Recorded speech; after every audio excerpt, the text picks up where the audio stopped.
సంబంధానికైనా పెళ్ళికైనా వ్యాపారానికైనా అటు ఇటు చూసుకోవాలంటారు.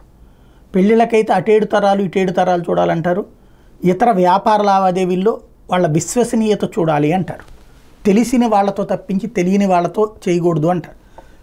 కానీ మనకి ఇప్పుడు ఏమైపోయిందంటే మానవ వనరుల కొరత వలన ఎలా పడితే అట్లా మనకి 2 తెలుగు రాష్ట్రాల్లోనే చూస్తే అనేక మంది ఎక్కడెక్కడి నుంచినో వస్తున్నారు. మాకు ఉద్యోగం కావాలంటే ఇచ్చేస్తున్నాం, షాపుల్లోనో గుమస్తాలుగా ఇట్లా పెట్టేసుకుంటున్నాం.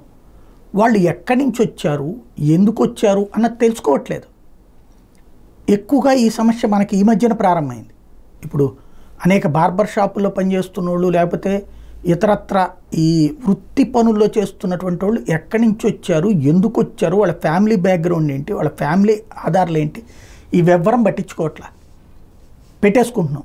రేపు పొద్దున వాళ్ళు అక్కడ ఏ మర్డర్ కేసులోనో ఏ తప్పు లేకపోతే ఏ తీవ్రవాదం అయ్యి ఉంటే ఎవరికి తెలుసుద్ది? అక్కడ ఏ ఉద్రిక్త సంఘటనలో సృష్టించేసి సైలెంట్గా ఇక్కడికి వచ్చేసేసి ఉంటే అది చేస్తారు తీవ్రవాదులు ఇట్లాంటి వాళ్ళు.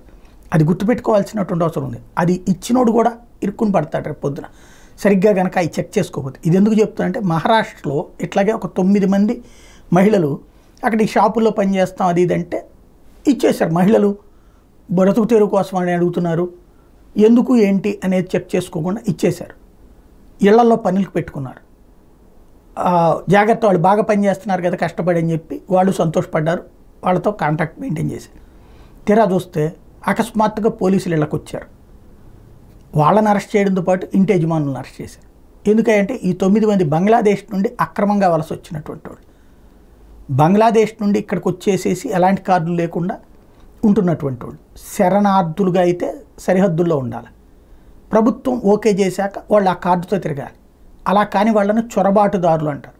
చొరబాటుదారుల్ని మనం కనుక ఆశ్రమిస్తే మన మీద కేసే అవుతుంది. చొరబాటుదారు కాదని తెలుసుకోవాలంటే వాళ్ళ పుట్టుపూర్వోత్తరాలు తెలుసుకోవాలి. అది తెలుసుకోకపోతే ఇరుకుని పడతారు.